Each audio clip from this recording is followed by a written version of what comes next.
So this is our little talk on sport, and essentially we know we've got a massively long heritage of sport in the county. So we've got rugby players, cricketers, the ski jumper, we all know him.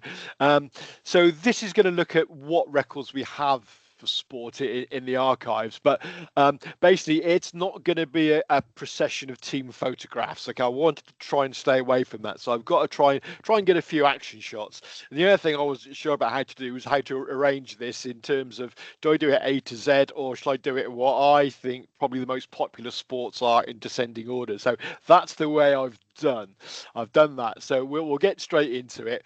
And really, the start of all this can be gone back to 1612 for Captain Dover's at the Cotswold Olympics. These were started, say, 1612 by a soldier and Robert Dover. He had to gain permission from the king to do this, and he organised games. They took place at Whitsun on a hill above Chipping-Campden, which is now known, immortalised as Dover's Hill. And this is a lovely picture of some of the events that were taking place from sort of the programme in a way. And it included horse racing, dog coursing, the best dog won a silver collar, running, jumping, dancing by both maidens and by Morris men, sledgehammer throwing, fighting with swords and quarterstaffs, the unique spurning the bar, which was caber tossing. There was pike drill, wrestling and shin kicking, all took part there. The games attracted both rich and rapport, and they were renowned for feasting and fun as well as sport. And we know that they built this facade of the castle was built for show. There were tents and tables erected for the gentry to eat on, while cloths were spread on the ground for commoners. The games ceased during the Cromwellian era. Too much fun, obviously, for the Puritans, but they were revived at the Restoration. Sword fighting, however, was later dropped after one person lost 3 fingers and cut the nose off his opponent in return to get his own back. And in 1852, the games actually ended because they'd become far too rowdy. There was so much drunkenness going on that people just, decided to call it. But in 1965, they were revived, and they've taken place every year since. And in 2012, for the Olympic Games bid for London, the British Olympic Association recognised Dover's Games as the first stirrings of Britain's Olympic beginnings. Shakespeare also knew about them. He immortalised them in The Merry Wives of Windsor, where Justice Shallow, who was a Gloucestershire landowner, names Will Squell, a Cotswold man, and also Master Page's fallow greyhound, who was outrun on the cocksail. So basically, we know Shakespeare knew about these games. And we're sort of linked to that. We'll start off with sort of horse racing.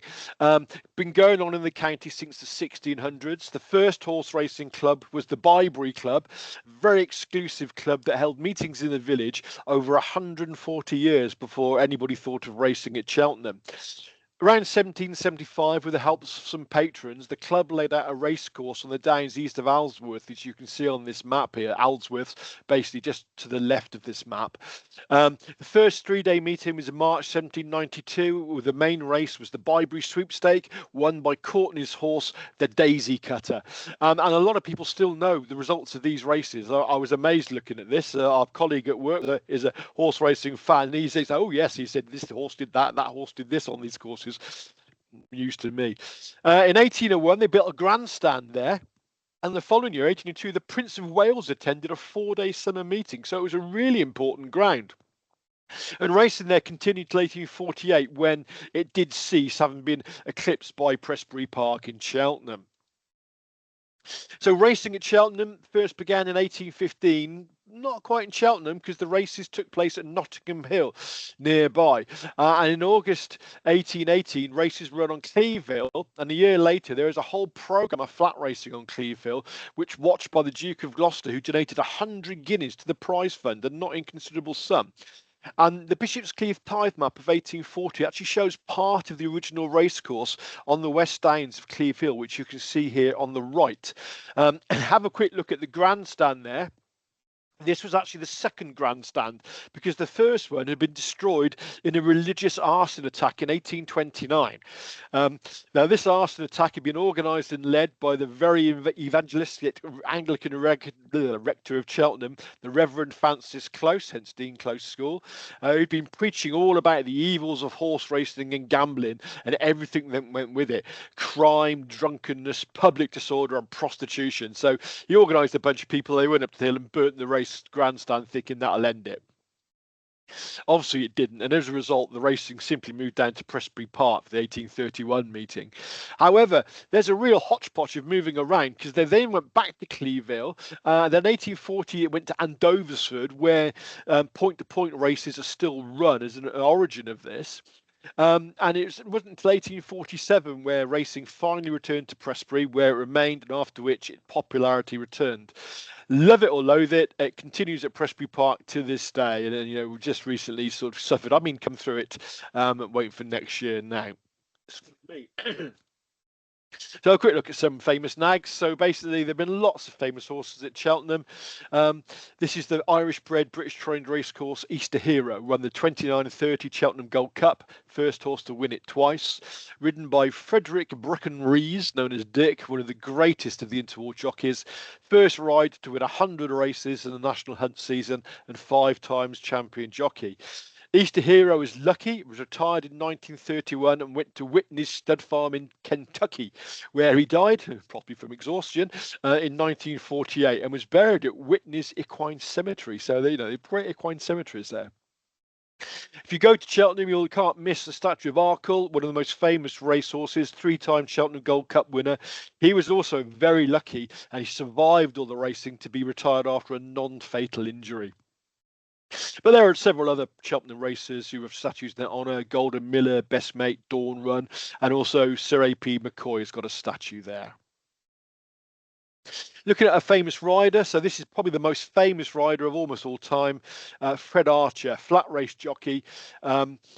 Born in 1857 in Cheltenham, his first official win was at Chesterfield in 1870, and he went on to ride 2,748 winners from 8,084 starts, and he set records for the number of champion jockey titles, 13 in total, and the number of wins in a season, 246, and both those remained in force until well into the 20th century, when there was more racing about.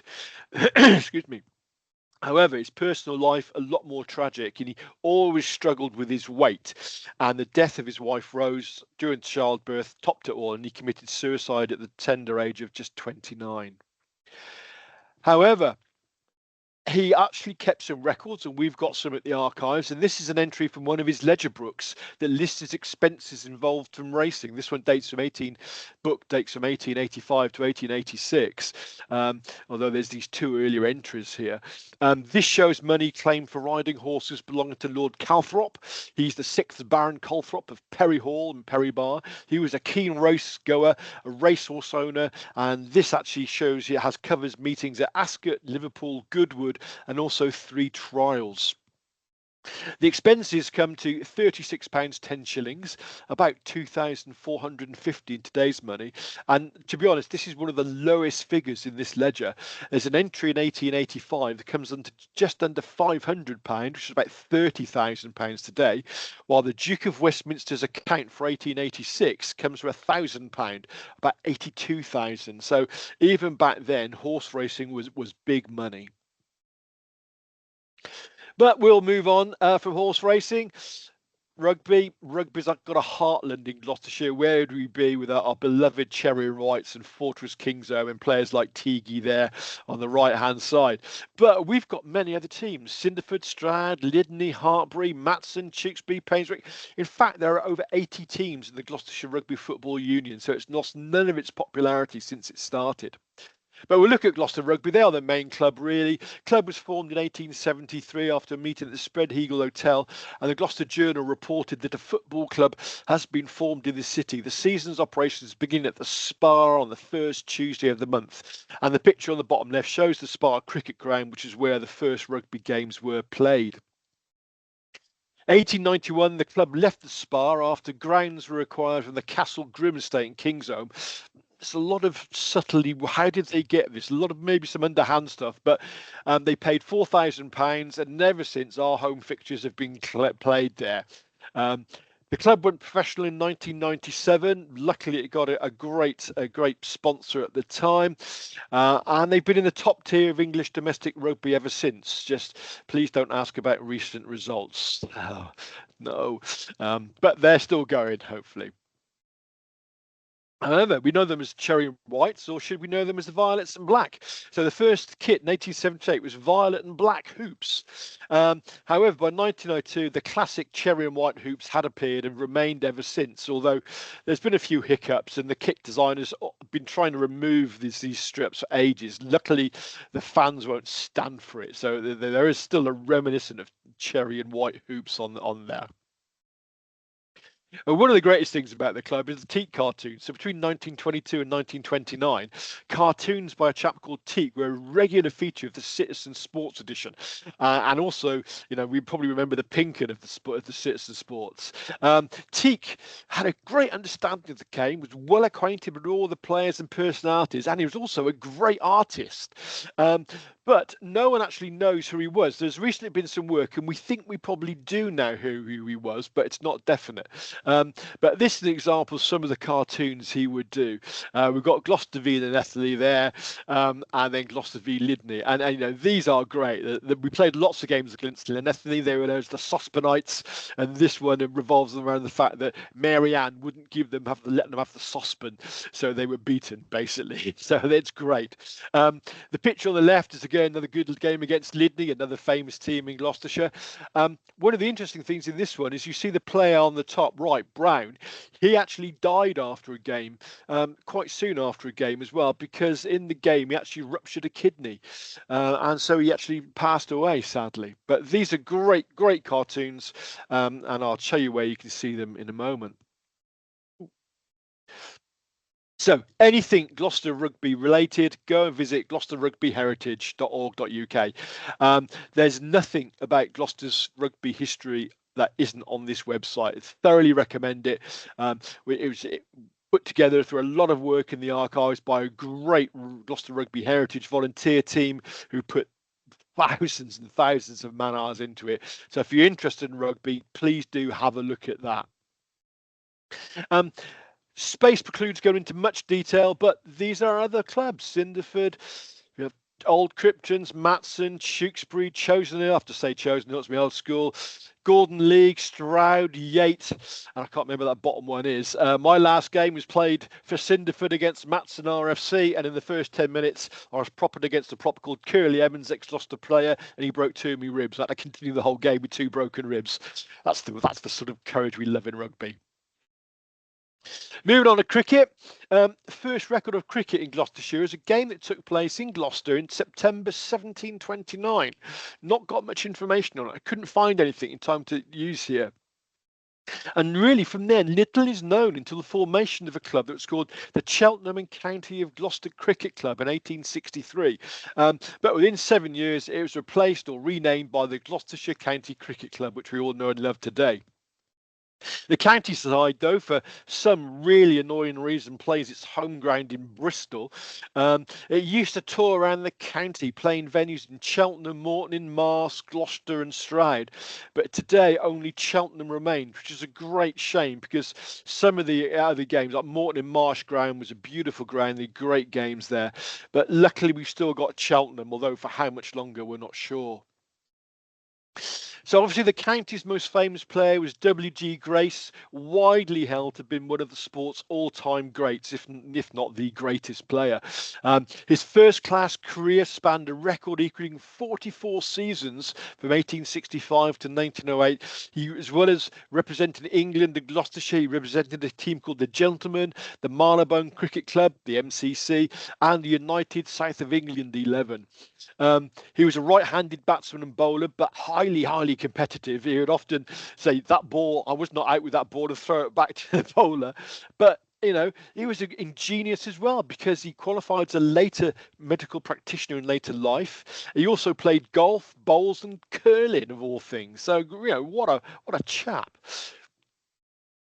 Cheltenham Cricket Festival began in 1872 on the grounds of Cheltenham College, which still held. It's the longest running cricket festival in the world and is still a sellout every year, even if it's very damp and it's a second class county match. But as well as the county games, 50 over matches, and newer T20 games, it's hosted touring to national sides, women's, ladies matches, and youth teams. And the picture on the right here is from the 1926 Australian cricket team who came over here for the Ashes, and they came and played a game at Cheltenham. You know, we don't get that much anymore, which is a shame. But village cricket always been popular. This is French A cricket team in 1902. It's a classic team photo. You know, that's why I just love it. They're very nonchalant gents there. Village clubs have their quirks, and locally, without any doubt, the best known club is Sheepscombe Cricket Club, notorious for its really steep sloping pitch. This pitch here doesn't do it justice, I have to say.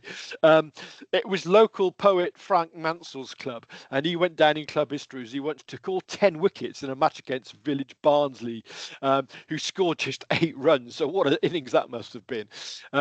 But Frank wrote a poem, Battled Against Broad Birdlip.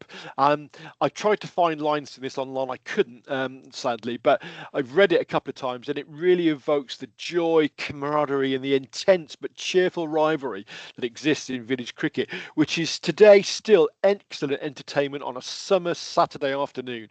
You know, go down, watch a match. You won't be disappointed. They are great fun. Moving on to association football, well, though it's overshadowed by rugby in Gloucestershire, no arguments, it's a fact. Football's been played a lot in the county for a long time. It became formal in 1886 with the founding of the Gloucestershire FA, and this was founded at the Full Moon Hotel in Bristol with, there he goes, Dr. W.G. Grace as the president. Today, the association supports over 2,000 teams and 20 affiliated leagues, including the professional FA leagues of Cheltenham Town and Forest Green, go Forest, and non-league semi-professional sides like Gloucester City AFC. And if you come to the event next Saturday, the main speaker will be a history of Gloucester AFC, which should be very, very interesting. It's got a great club history. And the pages of the Cheltenham Chronicle and Gloucestershire Graphic often feature spreads about football matches, and these are just 2 I picked at random to get some action photos in, really. And you see, you know, they were well liked. Football has always been popular. I love this one. Women's football today, really popular, high profile sport. 100 years ago, it was quite different and divided public opinion immensely and generated a lot of quite heated discussion. But I love these ones. It's December 1922. Cheltenham's Committee for the Unemployed arranged the first ever women's football match in the town, which took place between H.H. Martin's Sunning End Aircraft Works and UCAL Chemical Works. And the end result was 3-0 victory to Martin's. And there was quite a good crowd there, and they got little pet photos of the teams involved. After this, it still didn't catch on for a number of years, but there were occasional games. Bowls. So play since 1400s. Bowls uses flat greens or crown greens. These have a raised centre. And these 2 versions arose interestingly due to the nature of the bowling greens. Wealthy players had greens on large, flat, lovely, even lawns, while poorer folk played on rougher common ground close to inns and taverns usually. And these became the basis for crown greens. Several bowling greens in Gloucester and Cheltenham from the 1700s onwards, and others followed around the county. The Gloucester Bowling Club, as a starter, was founded in 1897 and as at the Park End Bowling Club by the customers of the Park End Hotel, Park End Road, where they had a green at the back of the club. And this map shows it. The first edition OS map shows it here. Cheltenham, however, began slightly earlier in 1883 at the Winter Gardens, which is where the town hall is. But games were being played at Suffolk Square by 1855. And by 1917 this became the club's home ground, and there's still bowls played there today. Like most other sports photographs, there's lots and lots of photos of seated teams with prize cups. This is the Morton in Marsh Bowling Club's prize of 1920, but I did manage to find this one fast action shot here of the Gloucester Bowls tournament in 1959 at the Spa. Look at that action going on, isn't it great? There, as well as local sides and county matches, also international games were played in bowls. And the top one here shows Gloucester v Canada, being played in Gloucester in 1913, and the bottom was Gloucestershire versus Australia in 1922. So, it was a popular sport, and it still retains a lot of its popularity. And I have to say, it's great fun to play. Interestingly, like lots of other places, Morton and Marsh had a summer sports day fete on August bank holiday. And interesting, I didn't realise this until 1971. August bank holiday was always the first Monday of the month and not sort of the last Monday. But this is probably unique for Morton, bowling for the live pig, basically. And we know it's not a Skittles match, and they actually did bowl to try and get a ball as close to the jack as possible. And the jack's the target ball in bowling. So there's this one here. Presumably the pig was saved up then for Christmas, but we don't know. Tennis. So tennis was one of the few sports where women could play from its earliest days, and as a result, it's always very popular. And the provision of parks in towns meant that tennis courts could be established quite easily. This is Kingsholm Tennis Club, formed in the 1890s at Kingsholm Square.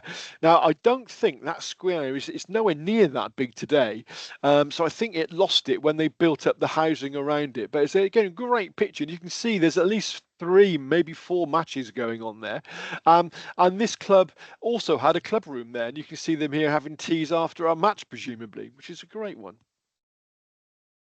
Again, the Gloucestershire Cheltenham Chronicle, Gloucestershire Graphic has lots of tennis tournaments. This is the East Gloucestershire Annual Lawn Tennis, the finals held in July 1911. And again, you can see how do the ladies play in these skirts? Amazing, isn't it? Hockey. So field hockey first appeared in the 1750s, primarily in girls' schools, but it wasn't until the first half of the 1800s that it became firmly established. The first actual club was the 1849 Blackheath team in southeast London. And then again, we've got a few team photos. This is from the ladies' hockey team of the new grammar school at Chipping Camden, but we've got this rather lovely picture showing 2 matches being played at Cheltenham Ladies College circa 1910. And again, you can see, they're having to play in sort of long skirts, so it's hard work for them. But, it's nice to see these there are some live shots of these, as it were.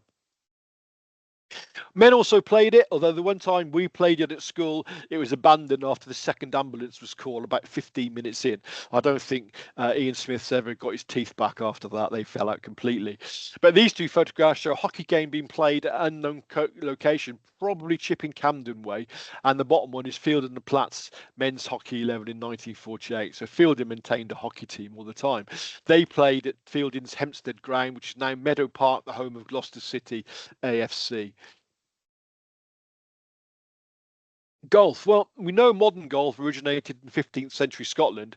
Its origins may date back to the Roman period. The Romans had a game called Paganica, which used a bent stick to hit a small goal. So that's pretty much golf, isn't it? The earliest reference to golf in the archives in Gloucestershire that we have is from the Badminton Estate records, and it records the purchase of golf clubs and balls in 1733. And a very big thank you for the Badminton Estate for letting us use this one. Wow, we don't know much about this one. Today's money, the 2 amounts shown here, 17 shillings and £1, 12 shillings, around £100 and £130 today. We don't know how many clubs or balls this. We're thinking maybe it was a set, but I'm not convinced. But sets, golf clubs get anywhere from 150 to 2,000 for the average person. Obviously, professionals go way more than that. But on this page, there's about 4 or 5 entries for golf clubs and balls. So I guess either the player wasn't very good and kept losing the balls and breaking the clubs, or he was inviting other people to play against. We don't know. So by the late 1880s, there were numerous golf clubs in the county. This is a lovely shot of showing golf being played on the Cleve Hill course. It was the home of the Cheltenham Golf Club from 1891. And despite the gentlemen-only, ladies-forbidden rules of many golf clubs, women have actually been playing golf since the 1550s. This is from the Chronicle and Graphic. It says Mrs. Richardson, winner of the Cheltenham Club's silver medal circa 1900. And also what's of interest in this picture here of the actual Cleve Hill is you can see the cafe down the bottom left there, the Geisha Cafe. This is a famous landmark on their camp on Cleve Hill, and sadly not there anymore. But you could also stay there, and it ran teas and coffees for everybody coming up to visit from Cheltenham. Um, Golf clubs seem to be springing up everywhere today, but in the past there are lots of others. And I've just picked one which I hadn't heard about. This is the Chosen Hill Golf Club. It's founded on Tinkers Hill, which is a spur on the northern flank of Chosen Hill. It was founded in 1901. It was initially a 9-hole, then an 18-hole course laid out by professional G. Causey of Malvern. And again, lovely picture set of the graphic from the graphic showing games being played.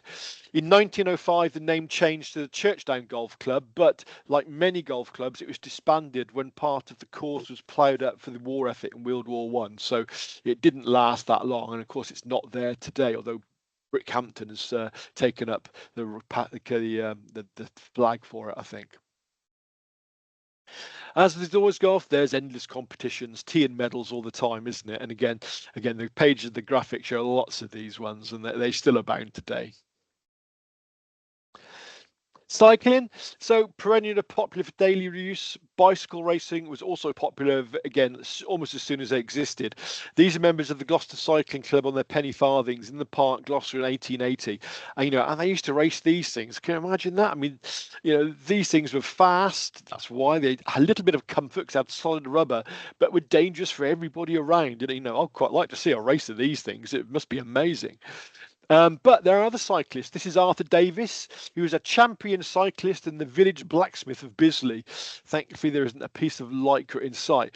And as far as I've been able to research, this isn't one of his racing bikes, but it might be. There were racing bikes around at this time. The reason we don't think this is one is because it's got a horn on it, and also it's got a pump, and also a saddlebag at the back there. But we suspect this is just his normal day-to-day bike. Whether he did racing clothes like that, we just don't know. Rowing. So rowing has been popular for many years, mostly taking place on the River Severn and the local canals, especially the Gloucestershire Ness one. This photograph, sadly very faded and foxed, is from the Fielding and Platt archive, and it shows one of Fielding's Coxed Fall rowing teams, probably at Hempstead Bridge in 1875 or 1878. And one of the things to notice is the timber bulks here on the bottom left. They will float these timber bulks in the canal and in timber floating ponds, basically so they wouldn't dry out and they wouldn't sort of bend and crack. So a lovely photo. Not found any others though. But because of the costs involved in rowing, it was more the domain of the various boys' colleges who could afford to purchase boats, build boat houses, and rent use on local canals because they were charged.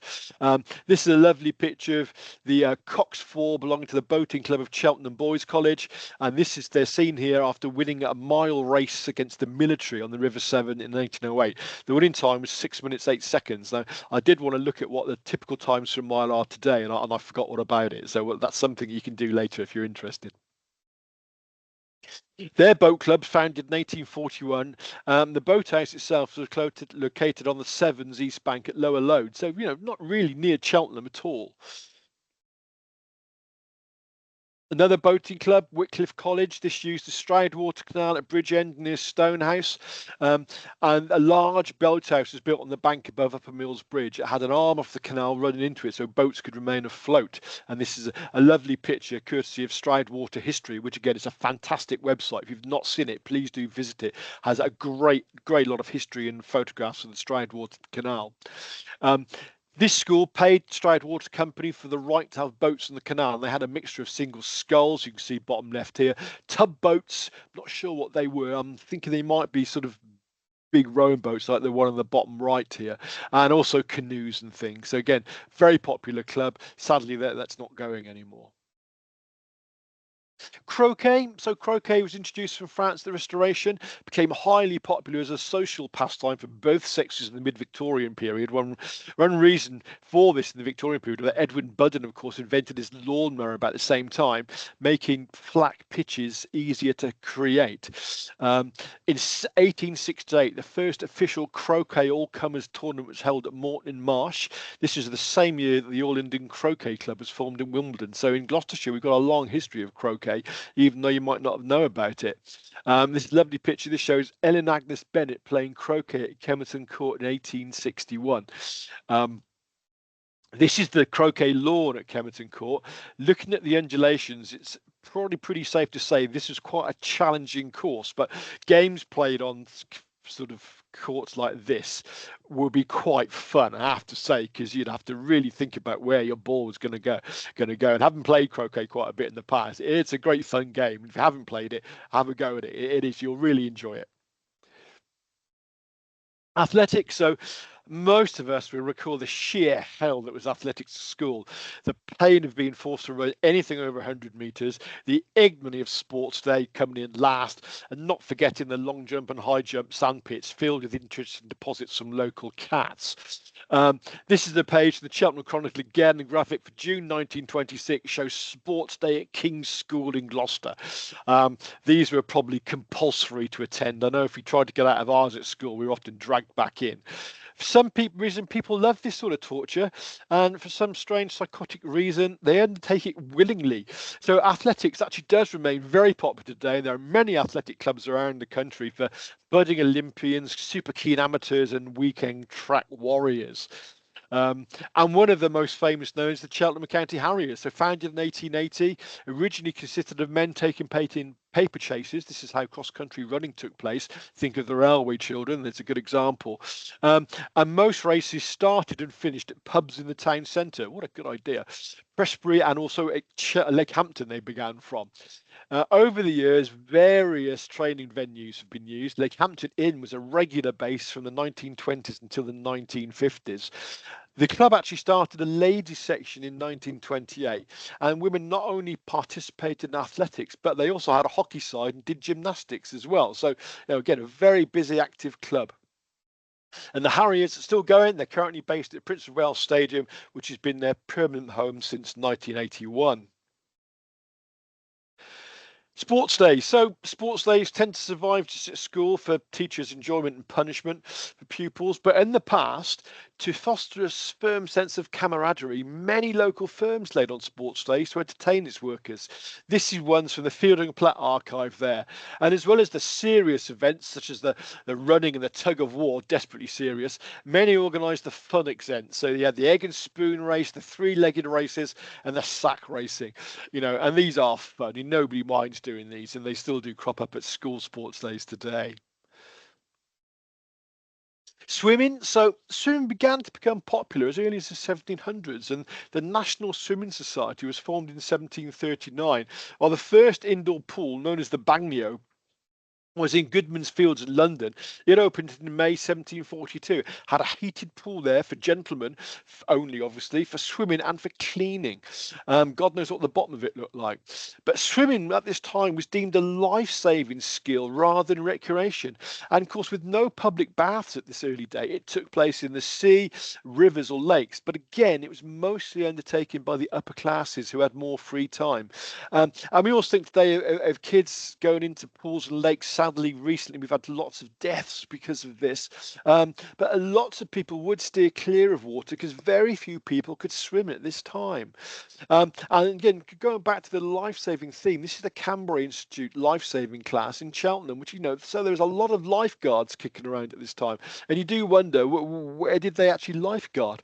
Because there's no public baths. But as always, it was the public schools that were most active. This is a picture of A. Smith winning the Cheltenham Boys College half-mile swimming race in the River Severn in August 1908. At least he's got an escort boat with him just for it. Apparently, it didn't take him long to do this half-mile swim, and he beat another school boy by about 3 or 4 minutes easily. So it was the Victorian drive to improve public sanitation, combat disease, and improve the hygiene of the working class that saw the first public baths beginning to open in the early 1800s. In Gloucester, the first ones were in 1815 around the Spa. The name Hot Water Springs were there. Followed in 1873 by a pool on the River Twyver in Millbrook Street. You can see this is from the first edition Ordnance Survey map. It stayed there for a few years. While while the first public baths were opened in 1891 by the corporation on Barton Street. And of course, they are still there today, although not in that building. A great story about this building. It was one of the first places my dad took me swimming when I was a little nipper. And basically, he duly went without me mum. We went down to the main pool. He got me changed and everything. And I was basically in my shorts, as it were, or my trunks at the time. He then turned around to put the clothing in a locker, looked around, and I disappeared. And he found me in the bottom of the deep end of the pool, so I just ran straight into the water and plop, and I sat there on the bottom of the pool looking around. So I don't think my mum ever allowed him to take me swimming there again. In Cheltenham, Montpelier Bath Spa opened in 1806. Again, Cheltenham gets ahead of Gloucester. It's now the Playhouse, which I didn't realise until looking at this, actually, I have to say. It was followed by the Pitfall Baths in the 1820s, and then the famous Alston Baths of 1887. I'm sure we all remember going swimming in there if you were at Cheltenham. It was a really, it's a classic sort of Victorian swimming pool. Fantastic it was. Looking at motorsport, okay, as soon as motorcycles and cars appeared, they were raced, and they still are. Motorcycles took the lead as the first cars were basically too fragile. And again, another image spread from the montage from the Chronicle and the graphic. This is February 1913. It shows motorcycles of the Sutton Coldfield and Mid Warwick AC, which is Automobile Club, on their third annual reliability trial. And the winner here is the top left there is Mr. W. Gibb of Gloucester riding a Douglas, which is a local machine, 2 3/4 horsepower bike. And you can imagine, look at just some of the things they're trying to take on with a bike like that. Cheltenham was the halfway point in the competition. They basically left Sutton Coldfield, came down to Cheltenham, doing a few sort of sections on the way down. Over 200 bikes took part in this. It's an amazing number. Most of them failed the main challenge, which was ascent of the still very steep, notorious Gambles Hill Lane, which is opposite the Rising Sun Inn on Cleve Hill. And you can still drive up this, but very few people do, because it's almost vertical, to be fair. It's such a steep little road.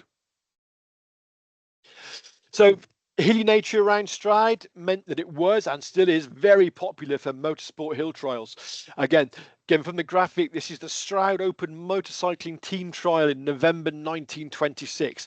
Obviously, cars are coming along now. Some beautiful cars. Picture number 6 there. Look at picture number 7. This car's rolled over and there's people running to help. This picture actually sequence shows a hill climb in Penn Wood near King Stanley. And again, this one here, I love the bottom left picture. This is a Bourne motorcycle combination, an outfit. Bourne were a noted motorcycle builders, and they were in Stride, sadly. And this is fighting a lovely steep section uphill. Bill Hayward is driving, and Mrs. Grant Nealis Miss Grant Nealis in the chair. She was one of the infamous Grant Nealis sisters who loved this sort of thing, and they often take part in it. Both these people were employees of Bourne's at the time, and sadly there aren't many Bourne's about now. Some of them have been redone, but again, and these things are still going on these days. Driving through the country, you often see a little fluorescent pink arrow pointing down a lane. Often go down there, you might find a trial going on. However, another, I guess you can call it a sport, I've included it. In the 1970s and 80s, jalopy races or banger races were very, very popular, usually coupled with a stunterama. Gloucester, of course, we had our very own stuntman, Dick Shepherd. He often ran these, and once he actually boasted that he'd wrecked over 2,000 cars and appeared in over 500 films, including the iconic Italian Job and quite a few James Bond films. And this is one of his stunteramas taking place. And what I like about this is look at the crowd safety protection. There's a little rope running around and some hay bales. Can you imagine that taking place today? I don't think it would be allowed to. Archery. So archery is a widespread aristocratic sport, revived during the Romantic period, and it was felt suitable for both men and women. And this is a lovely picture, I'm sure you've seen it before, photographed in 1870. It's Mrs. J.R. York, Madame de Brenian, who is a well-known semi-professional archer, and Mrs. Langwall, practicing archery in the gardens of Forthampton Court. We think they're probably York's on the left, Debrinians in the middle, and Langhorne on the right, but we're not 100% sure about that. It would make sense. But given the restrictions on movement caused by the volume of material in ladies' dresses and petticoats and no doubt formidable undergarments, archery was still one of the few sports in which ladies could participate. Even then, it couldn't have been very easy, nor particularly comfortable. Look at the length of these bows. They aren't much shorter than the classic longbow of medieval times, much longer than the bows you see today. So it must have been quite a difficult job to do for them, but they obviously did enjoy it, and they were quite popular. This photo again from the graphics taken in Bandit country, Worcestershire. Photo montage shows the Worcestershire archers at their annual prize shooting competition held at Overbury Court in 1913. But again, it gives a general idea of how these events appeared and how restricted to the upper classes they were. Yeah, they wouldn't really get many commoners at events like this at all. Shooting. Several rifle ranges in the county, most used by the Rifle Volunteer Corps. These were the volunteer units of the Army, formed in 1859 and later formed the territorial battalions. Most ranges were around 650, just over half a kilometre long, with target butts at one end. This is a photo of the from the map of the one at Over, First Edition Ordnance Survey. So the main range you can see on the left-hand picture, a close-up of the targets and the flagstaff there. The flagstaff was raised with a red flag to warn people shooting was taking place. Lots of other ranges existed though: Stroud, Newnham, Tetbury, Cirencester, Colford, King Stanley, Berkeley, Dursley, Stowe, Morton, and others. I was looking around for them and they kept popping up basically. One of the most famous ones was the one at Sneedon's Green in Matson. We've got quite a lot of information on this one. 1903, the city and county councils obtained £1,000, £78,000 a day from the War Department to build a rifle range at Matson for the use of city volunteers. The range was opened in 1904 by the Lord Lieutenant, who invited guests from the councils, the Army and War Department, while the shooters were the A and B companies of the 2nd Volunteer Battalion, Gloucestershire Regiment. It was quite a good event apparently, although they were going to have some music which was going to be provided by the Royal Garrison Artillery Volunteers, but they sent back a quote of 6 guineas, about £500, and this was deemed too expensive by the opening committee, so there was no music in the end, although this was much regretted. Great interest has always been existed in the sorts of shooting competitions through the rifle volunteers. It was a source of pride to win one. And this is an interesting photo. It shows 1910, the Gloucester City B Company of the 5th Battalion, Gloucestershire Regiment, won first place 21 years after winning it for the very first time. And what's interesting in this one, you can see on the left-hand side, the rifles there are .45 caliber Martini Henry breech-loading rifles, while the later team on the right used their classic 303 bolt-action short magazine Lee Enfield Mark III. That is the rifle that saw the British Army through World War I and World War II, and almost up into the 1960s. So some shooting and rifle clubs use other ranges. This is the Tetbury Rifle and Pistol Club, formed in 1906. Its range was initially at the bottom of Gumstall Hill. I couldn't actually find it on the map. I knew where Gumstall Hill, but the bit of information I did find was the range butts were made of galvanised steel and old railway sleepers and cost £59, 19 shillings and sixpence, which is about £5 today to erect. But when I was reading about this, what I found very interesting was after World War I, it moved from an outdoor range into an indoor range, and this is at the Malt House in Tetbury. This is from Google Maps. This is the back view of the building. The main building is actually go through this building, and then you've got it. And the Territorial Army used the range for 1939. Then Army cadets used it up until 1942. But later that year, it was requisitioned by the Army and used by the United States Army, who came over. And the building itself was used for D-Day planning, and a scale model of Omaha Beach was made in preparation for the D-Day landings. I wonder where that went. That would have been great to find that today. So, we know that was one of the worst losses was on Omaha, but apparently the Canadians lost more on Sword Beach. That's not talked about. Polo. So despite the efforts to convince the proletariat that polo is a sport for all, it's only ever been played by the upper classes who can afford to keep horses in a massive field if you're not filthy rich. But these again from the graphic show Cheltenham Polo Club's 1911 tournament at Prestbury and their Gymkhana in 1920. The Gymkhanas are aimed at trying to make them a little bit more available to all. But as you can see, there's not much going on there with lots of local people. Basketball, invented in 1891 by a Canadian, Dr. James Naismith in Massachusetts, perhaps surprised. It's got a long history in Britain. It was introduced by the YMCA between 1892 and 1893, so literally a year after it had been invented. World Wars One and Two spurred its popularity, especially after US troops came to Britain and were playing it. And in Gloucestershire, the County Basketball Association, yes, there is one, organises a league system with 2 divisions and 2 cup competitions. And recently, 2021, 2 professional sides, Gloucester City Kings and Gloucester City Queens, were formed to play in the UK's National Basketball League. And I love this photo here from the Citizen. I mean, the best thing about it, look at the guy on the number 21. Look at his lanky legs. You see how tall he is here. They all look quite tall and lanky, don't they? Which is, of course, what you need to play in basketball. Netball. Poor relation, you might think. Originally called women's basketball, it began in 1895 as a UK version of basketball, but it happened because a ladies' teacher misread the latter's rules and thought players had to stay in zones. So she obviously restricted the running and dribbling and created a sport suited for women's attire. So when you catch the ball, you stop and then you've got to pass it. This is a ladies' Gloucester v Cardiff match in 1961. The one thing I found interesting here, after watching countless netball matches at school, was there's no bibs with positions, so everybody knew their own positions here. And we did play a few games of netball at school. The girls always beat us, obviously. 1956, the Gloucestershire County Netball Association was formed with a county league following on in 1972. It's still running today, which is great, and it's one of the few sports that was created exclusively for women, and it remains very popular, being played on indoor and outdoor courts, especially in schools. But there are other groups playing it still. So fighting, bare knuckle boxing and wrestling, bare knuckle prize fighting and boxing has been going on fetes and fairs ever since medieval times. By the late 1800s, rules have been added to prize fighting, turning it into the professional sports boxing, and bare knuckle boxing fighting was banned, though it was actually restarted legally in 2015. A bunch of muppets they are. Wrestling, however, it's one of the oldest forms of contact sport. You remember from right back in the Cotswold Olympics, it was there. Always been run separately as a distinct sport to boxing. Some counties, such as Cornwall, were famous for producing wrestlers.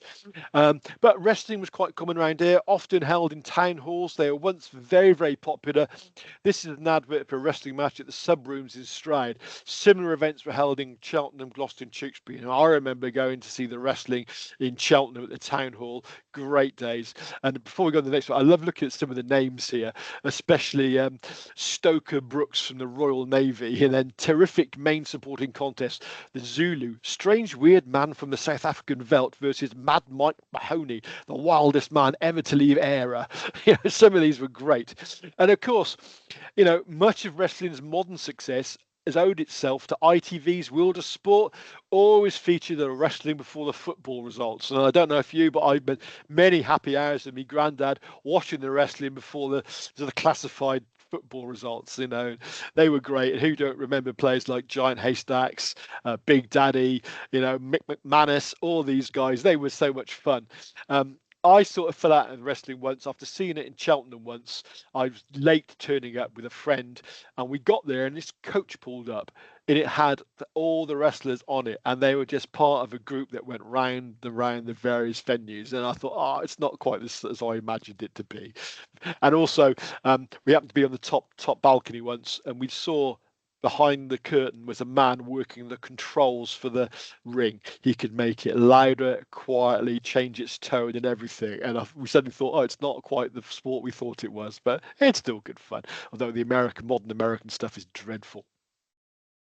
Crickets and pub sports. Skittles, historical lawn game, a target sport really from European origin, and it's the modern sport of 9-pin bowling has descended.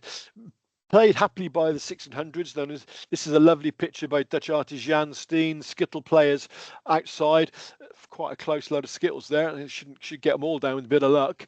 Most skittle alleys were located adjacent to public houses and inns. This is the town plans of Cheltenham and Gloucester. This is Gloucester here, and the 1852 Board of Health survey map. You can see there are 3 skittle alleys on this one map alone. If you look at this map, which you can find on Know Your Place, there are a lot of skittle alleys around. It's incredible to see the sheer numbers of them.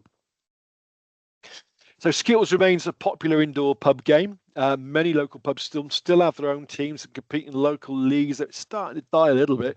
And these are couple of lovely photos from one of the Skittle teams of Fielding and Platt, and the chap there, Arthur Smith, he used to work for the archives. He was a demonic Skittles player. He absolutely loved it. So thank him for these games. Sadly, the great bloke Arthur was. But lawn Skittles, pay to organisers love it. It's also popular, just as competitive as the indoor game, although usually the actual rink, I think it's called a rink that they have to play on, is just planks laid down. It's never very even, so you have to have a bit of indoor knowledge to win it. But again, look how popular this is. Brilliant. Darts originated in medieval England when soldiers and archers passed the time by throwing crossbow bolts at the ends of wine casks or at felled tree trunks. The natural rings on the latter became the basis for today's scoring range, which is quite interesting. I didn't really know that. In 1908, interesting, a Leeds pub landlord was taken to court because he let people play darts on a Sunday maybe, and this was judged to be an illegal game of chance. But he successfully proved it. It was a game of skill, and this saved the game's pub legacy, so it meant that darts could continue to be played in pubs. While it's mostly played indoors in pubs, I had to include this picture. This is Oddington Village's 1913 Bazaar and Fete, and it shows a game of darts being played outside. So, God knows what any wind would have done to the scoring on that. But it's the only one I've got, but we know it does still go on. And we're coming to the end of the tour. I mean, we've got to include our Mad Gloucestershire sports, haven't we? Cheese rolling, of course, the one that's just been done. Interestingly, it's one of the first TV live ones that's been done. Hugely popular. Basically, people involved go down a hill chasing a 6 to 8 pound double Gloucester cheese down the 200-yard long, virtually vertical hill.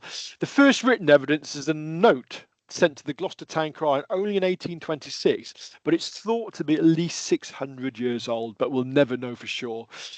One argument debates that it's linked to reinforcing common law grazing on the hill. And this photograph is entitled The Cooper's Hill Wake, and it was on the day that cheese rolling took place. So it looks like cheese rolling might have been linked to it, although, again, we'll never be sure. But you always get the master of ceremonies and a lovely thing holding the cheese. This is Farmer William Brooks, 1902. Again, the 1902s, that should be 1920s. There are 3 men's races and 1 women's race. This is said to be men are stupider than women, which I'm sure we'll all agree with. And if you've ever been to Cooper's Hill on a quiet day and looked down it, this thing is steep. It really is. You can't walk down it without falling down it. Interesting, this guy on the right, that cheese must have just been released because he's very, very close to it. Normally the cheese gets to the bottom about a minute or so before anybody else does. Again, lovely photo my charge from the 1911 races in the graphic. Note the starter and cheese releaser on the bottom right there. The cheese releaser sat down, the cheese between his legs. But if it wasn't difficult enough, look at the top right there. That's the boys' sack race down the hill. Can you imagine that? And they're going to be rolling down there within seconds. Although we do have a climb the hill race for the children today and for the adults, I think. But we all love it. It's a mad Gloucestershire sport. Long may it continue. Another mad one, Tetbury woolsack racing, thought to originate in the 17th century, used to involve competitors drinking a lot of beer, then running up steep Gumschool Hill in Tetbury carrying a sack of wool. I don't think they have to drink the beer anymore. The woolsack weighs £60 for men, £30 for women, and the official race has been going on for over 30 years on the Whitsun Bank holiday, rather like cheese rolling, and the world records are actually entered into the Guinness Book of Records, whereas the cheese rolling isn't. Race events are obviously complemented by street fair with stalls, fun fair, musical entertainments and roving entertainers. And again, it's a good day out if you go there, and it's again quite very popular these days. Lesser known one, but much more fun, perhaps, is the Bourton-on-the-Water river football. It began around 1900, and this is one of the main photos, the earliest photo we have, and it's taken in 1902. And it's played every August bank holiday, and it's part of the village fete. It's played between two five-a-side teams, one from the first 11 and the other from the second 11 Bourton-on-the-Water Football Club teams. There are very few, if any, rules, except the game's 15 minutes each way. And the one rule that does stand out is that players just splash the crowd at every opportunity. And if you've not been to this, go to it. It's brilliant. It's great fun. It really is. What the brown trout and the river make of it, God only knows. So that brings us to the end of the talk. And we're happy to try and take some questions if you use the chat facility. I'll just drop a couple of promo things really. So the next event at the Heritage Club Hub is We're Having a Ball. It's our sporting extravaganza. It's on the 6th of June, which is not this Saturday, next Saturday. And we're not celebrating the World Cup, but the World Cup is on. You never know. Is football coming home? Hopefully. And the main event is a talk, as I said, is a talk on the history of Gloucester City AFC by club historian Robin Moggs. That'll be a very interesting talk. And in addition, as usual, we've got an archive display of football and other sporting things. The Family History Centre will be open to find any sporting ancestors. Free parking, free refreshments as well. And just before I leave this, I will say that we have the exhibition of this talk this afternoon. That is now live. That'll be posted in the link by Ali, who's been our MC, behind the scenes MC today. And my final thing would be next Secrets Revealed talks on 24th of June, and it's called They Don't Make Them Like They Used to. And it's a look at some of the old crafts and trades of the county as found in the archives. And on that note, Gemma, I'll hand back over to you. Brilliant. Thank you so much, John. I think we can all agree that was absolutely fascinating. Who knew there was such variety? So on that note, can I just say a massive thank you to everybody for coming along today. Thank you very much. Thank you to John, as always, for just a fantastic talk. And we look forward to seeing you next time. Now, go and enjoy that weather. Hoping it includes an ice cream. Thank you very much, everybody. Okay, thanks, folks. Bye-bye. See you next time. Bye.